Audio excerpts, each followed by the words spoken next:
ఓం వసుదేవసుతం దేవం కంసచాణూరమర్దనం దేవకీ పరమానందం కృష్ణం వందే జగద్గురుం. ఓం శ్రీ రాధాకృష్ణాభ్యాం నమ. వందే కృష్ణం వందే జగద్గురుం అర్జునం వందే జగదేవ్. ఓం నమస్తే అస్తు భగవన్ విశ్వేశ్వరాయ మహాదేవాయ త్రయంబకాయ త్రిపురాంతకాయ త్రికాగ్నికారాయ కాలాగ్నిరుద్రాయ నీలకంఠాయ మృత్యుంజయాయ సర్వేశ్వరాయ శివాయ శ్రీమన్మహాదేవాయ నమ. ఓం శ్రీ దుర్గామణీశ్వరాభ్యాం నమ. మనకి మహాభారత యుద్ధంలో మనకు వచ్చినటువంటి పాత్రలను కనుక తీసుకుంటే వీళ్ళంతా కూడా 12 రాసులకి చెందినటువంటి వాడు.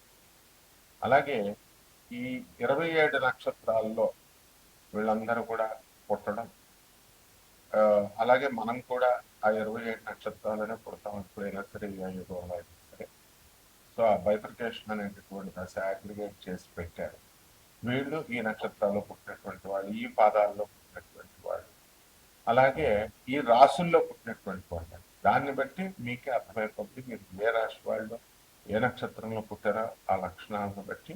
అందువల్లనే ఈ మైథాలజీలో, హిందూ మైథాలజీలో మన మహాభారత ఎపిక్లో మనకి ఉన్నటువంటి పాత్రలను కనుక వాళ్ళు పేర్కొనేటటువంటి విధానాన్ని బట్టి కౌరవుల పార్టీలో ఉండాలా, పాండవుల పార్టీలో ఉండాలా, అట్లా దాన్ని బట్టి మీకు మీరు ఏ రాశిలో పుట్టారో ఆ రాశిని మీరు చక్కగా అంచనా వేసుకొని ముందుకెళ్ళవచ్చు. ముందుగా మనకి మహాభారత యుద్ధం మనం చూసాం, కురుక్షేత్ర మహాయుద్ధం. దీంట్లో దుర్యోధనుడు మనం తీసుకున్నాం. అతని యొక్క ఆర్మీ ఎంత ఉందంటే అతని సైన్యం 11 అక్షౌహిణుల సైన్యం అనమాట. సో ఇది చాలా మ్యాసివ్ అనమాట. ఇది మామూలుగా ఉండదు. అండ్ ఈ యొక్క బ్యాటిల్ డివిజన్ లో పాండవులకి 7 అక్షౌహిణుల సైన్యం. మరి మన కౌరవులకి మనం దుర్యోధనుడి దగ్గరకు వచ్చేసరికి ఇతనికి ఎంతమంది అంటే 100 మంది సోదరులు. మొత్తం కౌరవులు 101 మంది. ఆ 101 మందిలో ఒకడు యుయుత్సవ అనేటటువంటి ఆయన పాండవుల పక్షానికి వెళ్ళిపోతాడు. ఇక మిగతా 100 దుశ్శాసనుడు, మిగతా తమ్ముళ్ళంతా కూడా దుర్యోధనుడితోనే ఉంటారు. సో ఈ విధంగా ఆయన భీష్మ పితామహుడు ముఖ్యంగా మనం తీసుకున్నప్పుడు ఈయన గ్రాండ్ ఫాదర్ వాళ్ళకి. మరి ఆయన ఏం చేశాడంటే లాయల్టీ అవనండి, ప్రేమ అవనండి, ఆ యొక్క హస్తినాపురం మీద ఉన్నటువంటి ఈ యొక్క ప్రేమతో ఆయన ఏం చేశాడంటే ఈ యొక్క కౌరవుల మీదే కౌరవ పార్టీలోనే ఉండడం జరిగింది. కాబట్టి భీష్ముడు, ద్రోణాచార్యుడు, కర్ణుడు, అశ్వత్థామ, కృపాచార్యుడు, ఆ తర్వాత శల్యుడు, అలాగే వీళ్ళందరూ కూడా మనకి కౌరవ పక్షాన యుద్ధం చేశారు. అలాగే ట్రస్టెడ్ అడ్వైజర్స్ అండ్ ఈ రిలేటివ్స్ ను మనం తీసుకున్నప్పుడు శకుని, దుర్యోధనుని యొక్క మామ, అలాగే దుశ్శాసనుడు మనకు తెలిసిందే. భాగదత్తుడు అని ఒక ఆయన ఉన్నాడు. ఈయన ఏంటంటే ప్రాగ్జ్యోతిష్పురం అంటే ఇప్పుడు ఉన్నటువంటి అస్సాం, మనం కామాఖ్య టెంపుల్ అని ఉంటాం కదా, అక్కడ ఆ దేశానికి రాజు అనమాట. మోడర్న్ డే అస్సాం చెందినటువంటి వాడు. సో ఈ డివాస్టేటింగ్ ఎలిఫెంట్ డివిజన్ ఆయన చేశాడు. అలాగే జయద్రథుడు, సింధు రాజ్యం, ఆ తర్వాత దుర్యోధనుడు యొక్క ప్రధానంగా అనమాట అతను బావ. అలాగే కృతవర్మ, వీళ్ళందరూ కూడా నారాయణీ సేనని తీసుకొచ్చాడు శ్రీకృష్ణ పరమాత్మ. తనతో సమానమైనటువంటి నారాయణీ సేన కొన్ని కోట్ల మంది ఉంటారు. మరి వాళ్ళని ఒకవైపు నేను ఒక్కడనే కూర్చుంటాను, నేనేమి యుద్ధం చేయను, సామాన్యంగా మామూలు కూర్చుంటాను అన్నాడు. సో ఈ నారాయణి సేనను కూడా వీళ్ళకి అందరికీ కూడా ఈ కృతవర్మ తీసుకొచ్చాడు. యాదవ జనరల్ అనమాట. ఆయన వెరీ పవర్ఫుల్ ఆర్మీ అది. సో అలాగే భూరిశ్రవుడు, ఇతను మొత్తము చాలా డీప్ గా ఈ యొక్క స్కిల్డ్ ప్రిన్స్ అనమాట ఇతను. మరి అటువంటి ఆయన ఈ యొక్క పాండవులతో ఎప్పుడు కూడా లింగరింగ్ రైవల్రీ ఉండేది. అందువలన అతను చేయడము ఇదంతా కూడా జరిగిందనమాట. సో ఈ 101 మందిలో మనకి యూత్స్ మనం చెప్పాం కదా, అతను హాఫ్ బ్రదర్ అనమాట కౌరవులకి. ఆ తర్వాత ధృతరాష్ట్రుడు గాంధారి యొక్క వేశ్య హ్యాండ్ మైడ్ అని ఉంటుంది. మైడ్ ఆమె పేరు సుఖధ. ఆమెకి ధృతరాష్ట్రుడికి పుట్టాడు. దుర్యోధనుడు గాంధారి కడుపులో ఉన్నప్పుడు ఎంతకాలానికి, ఎవరైనా ఒక 9 నెలలు ఉంటారు, ఎంతకాలానికి రాడనమాట కడుపులో నుంచి. ఎందుకంటే అతను కలి, పుట్టబోయేటటువంటి వాడు కలి అవుతారు, మేనిఫెస్టేషన్ ఆఫ్ కలి. కాబట్టి ఎక్కువ టైము ఉండేసరికి ఈయన ఫ్రస్ట్రేట్ అయిపోయాడు ధృతరాష్ట్రుడు. ఏమైనా సరే నాకు ఇలీగల్ హెయిర్ కావాలి, నాకు సంతానం కావాలా అని చెప్పేసి వెళ్ళి మేడ్తో కలుస్తాడు అనమాట, సంగమిస్తాడు. అక్కడి నుంచి పుట్టిందే యుయుత్సుడు. తర్వాత కీచకుడు కూడా మనకి ఈ యొక్క దుర్యోధనుడి పార్టీలో ఉండడం జరిగింది. ఆ విధంగా గాంధారి, ధృతరాష్ట్రుడు, వీళ్ళందరూ విదురుడు. ఈ విదురుడు మనకి బయలాజికల్ సన్ అనమాట వ్యాస మహర్షికి. తర్వాత అంబిక అనేటటువంటి క్వీన్ కి ఆమె ఆమె maid had maid enter the queen Ambika. ఆమె పేరేంటి, పరిశ్రమ. అంటే దాసికి వ్యాసుల వారికి పుట్టినటువంటి వాడు ఈ యొక్క విదురుడు అనమాట. ఆయన తర్వాత వీళ్ళంతా కూడా ఇవి పాత్రలు. ఇకపోతే మనకి వచ్చేసరికి పాండవుల్లో మనకు తెలుసు అభిమన్యుడు. కాబట్టి ఉప పాండవులు ఉన్నారు మనకి, ద్రౌపదికి పుట్టినటువంటి వాళ్ళు. అండ్ ఈ అత్యంత దురదృష్టవంతురాలైనటువంటి గాంధారి ఏంటంటే కెటాస్ట్రోఫిక్ లాస్ జరిగింది ఆమెకి. 100 మంది కుమారులు మరణించడం అన్నమాట. అలాగే అర్జునుడు, అభిమన్యుడు, పాండవులు, యుధిష్ఠరుడు, తర్వాత ధర్మరాజు మనకు తెలిసిందే, యుధిష్ఠరుడు అంటారు, భీముడు, నకులుడు, తర్వాత సహదేవుడు, అర్జునుడు, వీళ్ళంతా కూడా పాండవులు. మరి వీళ్ళకి సహాయం చేస్తూ మనకి చాలా మంది, మరి ఈ యొక్క దుష్టద్యుమ్నుడు, ద్రుపద మహారాజు యొక్క కుమారుడు దుష్టద్యుమ్నుడు, కమాండర్ ఇన్ చీఫ్ ఆఫ్ అన్నమాట ఆయన మొత్తం పాండవ ఆర్మీ కూడా. అలాగే భీముని కుమారుడైనటువంటి ఘటోత్కచుడు, సాత్యకి, ద్రుపద మహారాజు, విరాట్ మహారాజు, యుయుత్సువుడు, వీళ్ళంతా కూడా పాండవుల వైపు పోరాడారు అనమాట. సో ఈ యొక్క పోరాటంలో ధర్మము అనేటటువంటిది గెలవాలి. ఇది శ్రీకృష్ణ పరమాత్మ యొక్క ఉద్దేశ్యం. అంటే అసలు దుర్యోధనుడి యొక్క జననం ఎందుకు జరిగిందండి అంటే, దుర్యోధనుడు సెంట్రల్ యాంటాగనిస్ట్ అనమాట ఆయన. అలాగే ఆ ఫేస్ ఆఫ్ అధర్మకి, అన్రైటియస్నెస్ కి అతను మార్పు. ఈయన దగ్గర ఉన్నటువంటి లక్షణం ఏంటంటే జలస్నెస్ బాగా ఎక్కువ, ఫ్యూయల్డ్ బై అన్చెక్డ్ జలస్నెస్. మనకు చాలా జలస్నెస్, గ్రీడ్, దురాశ అనమాట, అండ్ ఈగో ఎక్కువ. అండ్ కాన్స్టెంట్ గా ఈ యొక్క పాండవుల్ని చంపాలి అనేటటువంటి అసాసినేషన్ అటెంప్ట్స్ చేస్తూనే ఉన్నాడు కంటిన్యూస్ గా. సో అలాగే ఈ యొక్క కాంప్రమైజ్ అవరా నాయన సంధి అని అంటే ఈ రిఫ్యూజ్ టు కాంప్రమైజ్ అనమాట అతను. ఆ విధంగా అల్టిమేట్ గా ఏమైంది, ఈ డివాస్టింగ్ కురుక్షేత్ర వారిని తీసుకురావడము ఇతని యొక్క ఉద్దేశం అల్టిమేట్ గా. సో ఇతను ఎందువలన అలా చేస్తాడు అని అంటే, ఈ యొక్క ఈ శ్రీకృష్ణ పరమాత్మ మరి ఈ యొక్క ఆయన మీదకి జరాసంధుడు మరి కంసుడిని చంపాడు కదా, కంసుడు ఆయన అల్లుడు అనమాట, జరాసంధుడు అల్లుడు.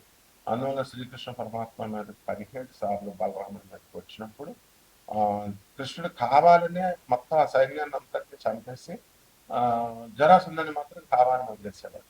ఆయన ప్లాన్ ఏంటంటే, మొత్తము ఎవరెవరైతే రాక్షసులు ఇంకా ఉన్నారో ఈవిల్ మైండెడ్ వాళ్ళందరినీ తీసుకొస్తాడు వీడి సైన్యం కింద. అప్పుడు మళ్ళీ వాళ్ళందరినీ తుదముట్టిద్దాం. ఇది శ్రీకృష్ణ పరమాత్మ యొక్క ప్లాన్.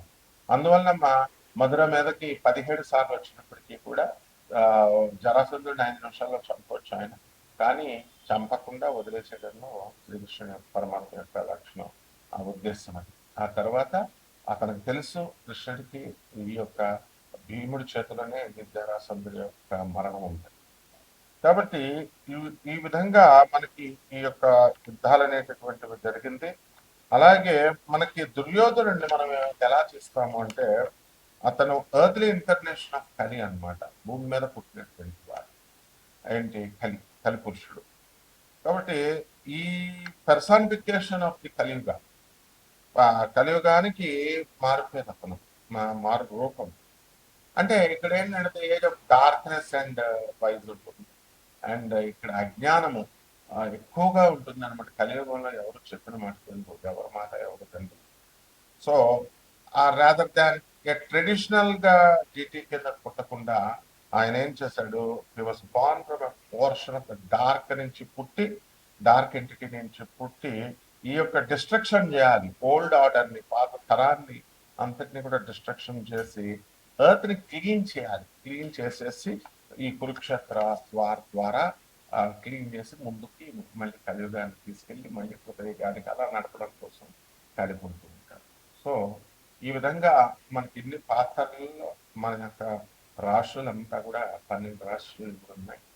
ఈ 12 రాష్ట్రాల్లో వాళ్ళ యొక్క క్వాలిటీస్ని మనం చూసుకున్నప్పుడు ఎవరికి ఏ పాత్రకి ఇష్టం, కొంతమంది కర్ణుడు ఇష్టం, కర్ణుడు యుద్ధం చేశాడు, ద్రోణాచార్యుడు, భీష్ముడు ఇదంతా చేశారు కదా, మరి కర్ణుడి మీద చాలా సింపతి ఉంటుంది. సో కర్ణుడు చనిపోయినప్పుడు చాలా మంది దేవుళ్ళు ఏడ్చినటువంటి వాళ్ళు చాలా మంది ఉంటారు. ఎవరెవరంటే సూర్య భగవానుడు కుమారుడు, బయలాజికల్ ఫాదర్ కర్ణుడికి, ఆయన ఏడుస్తాడు. తర్వాత శ్రీకృష్ణ పరమాత్మ కూడా ఏడుస్తాడు అనమాట. అంటే అతని లాయల్టీకి, కరేజ్కి, బ్రావరీకి మళ్ళీ అటువంటి వాడు దొరకడు తను కర్ణుడు అనేటటువంటి ఉద్దేశంతో.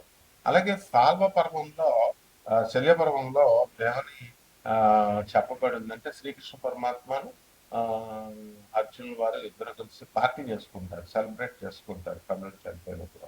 ఈ విధంగా కాంట్రవర్షియల్ గా కన్వర్స్ గా చెప్తారు. అయితే ఈ రకంగా మనకి ఈ పాత్రలను బట్టి ద్వాదశ రాశుల వారికి అందరికీ కూడా మనకి ఇప్పుడు మనం మీ పాత్రలు దేనికి రిలేట్ అయినా చూసుకొని మనం ఈ ద్వాదశ రాశుల వారికి కూడా ఇప్పుడు రాశి ఫలాలు ఏ విధంగా ఉన్నాయో చూద్దాం. ఒక్కొక్క రాశి వారిగా మనం చూద్దాం. అలాగే ఇప్పుడు ఎవరికైతే ఏ పాత్ర అంటే ఇష్టం ఉంటుందో ఆ పాత్రకి ఎవరైతే ఇష్టపడతారో వాళ్ళది ఆ రాశికి సంబంధించినటువంటి, లేదా ఆ యొక్క పాత్ర ఇప్పుడు కృష్ణ పరమాత్మ ఉన్నాడు, రోహిణి నక్షత్రం పుట్టాడు, వృషభ రాశి. నేను కూడా మరి రోహిణి నక్షత్రంలో పుట్టాను, నేను వృషభ రాశి రాదు. అందువల్ల సాధారణంగా కృష్ణుడు అంటే నాకు భక్తి ఎక్కువ, ప్రేమ ఎక్కువ. అలాగే అర్జునుల వారు నారాయణ మహర్షులు కాబట్టి అర్జునుడు అంటే ఇష్టం నాకు. కర్ణుడు ఎవరికి హాని చేయకపోయినప్పటికీ కూడా ఎంత లాయల్ గా ఉన్నా, ఎంత బ్రేవరీ ఇదంతా ఉన్నా కూడా మనకి ఇష్టం ఉంది.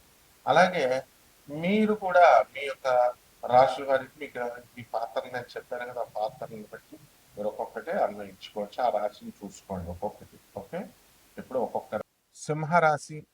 ఈ సింహరాశి వారికి అందరికీ కూడా మనకి జన్మంలో శుక్రుడు జూలై 4 తర్వాత మనకి రావడం జరిగింది. ఆల్రెడీ అక్కడ కేతు ఉన్నాడు. అలాగే చక్కగా ఈ యొక్క గురుడు మనకి వ్యయంలో ఉన్న కారణంగా మనకు కొన్ని ఆర్థికపరమైనటువంటి చిక్కులు రావడానికి అవకాశాలు ఉన్నాయి. ఎవరికైతే మనము ఈ యొక్క అందరికీ కూడా ఫైనాన్షియల్ ఇన్స్టిట్యూషన్స్ నడుపుతున్నటువంటి వాళ్ళకి సెక్యూరిటీకి సంతకాలు మనం ఇవన్నీ కూడా పెడతాము. అటువంటి వాళ్ళందరూ కూడా మీకు కొంచెం వాళ్ళ కట్టకపోవడం వల్ల మీరు కాస్త ఇబ్బందుల్లో మీరు పడ్డం అనేటటువంటివి జరుగుతాయి కోర్టు నుంచి. అలాగే లీగల్ బ్యాటిల్లకి మీకు పిలుపులు రావడం అనేటటువంటివి జరుగుతాయి, సమన్స్ ఇవన్నీ కూడా. అలాగే ఈ యొక్క రాశి వారికి అందరికీ కూడా మనకి ఈ బుధుడు మనకి వక్రించి జూలై 24 తర్వాత ఉన్న కారణంగా మనకి ఈ యొక్క లాభాలు అనేటటువంటివి బాగా జరుగుతాయి. ఆర్థిక పరంగా, మీ మేనమామల పరంగా, వ్యాపారాలు కూడా బ్రహ్మాండంగా మీరు చేయడం అనేటటువంటిది జరుగుతుంది.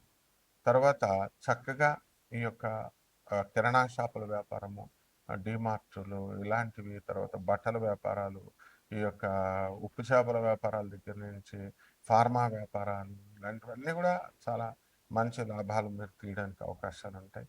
అలాగే సప్తమంలో ఉన్నటువంటి ఈ యొక్క రాహుగ్రహ ప్రభావం వలన జీవిత భాగస్వాములతో, వ్యాపార భాగస్వాములతో, చుట్టూ జనంతో మీరంతా కూడా యుద్ధాలు చేయడము ఇలాంటివన్నీ కూడా జరుగుతాయి.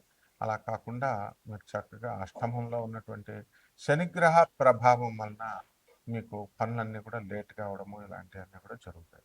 కాబట్టి ఈ యొక్క రాశిలో మనకి జన్మించినటువంటి వాళ్ళు ఘటోత్కచుడు, సాత్యకి మరి ఈ యొక్క రాశిలో జన్మించడం అనేటటువంటివి జరిగినాయి. కాబట్టి మీరంతా కూడా పరిహారాలుగా మనం ఏం చేసుకోవాలంటే ఈ యొక్క రాహు జపం చేయండి, రాహు స్తోత్రాలు చదవండి. రాహు కిలోంపావు మినుముల్ని ఆవుకటి రంగు ఉన్నటువంటి వస్త్రాలను ఇచ్చి పేద బ్రాహ్మణులకి శనివారం నాడు ఉదయం 8 గంటలకు దానం చేసుకోండి. అలాగే దశమహావిద్యల్లో ఒకటైనటువంటి బగలాముఖి అమ్మవారి యొక్క హోమాన్ని లేదా మంత్ర జపాన్ని మీరు చేసుకోవడం ద్వారా బ్రహ్మాండంగా ఉంటుంది. అలాగే రావి చెట్టును మీరు మీ ఇంట్లో పెంచుతూ చక్కగా పూజ చేసుకోవాలా. దాన్ని వేరే చోట పెద్ద అయిన తర్వాత వేయచ్చు. అలాగే శ్రీ గురు చరిత్ర పారాయణ చదవాలి. ఇవన్నీ కూడా చేసినట్లయితే బ్రహ్మాండంగా ఉంటుంది. శుభమస్తు.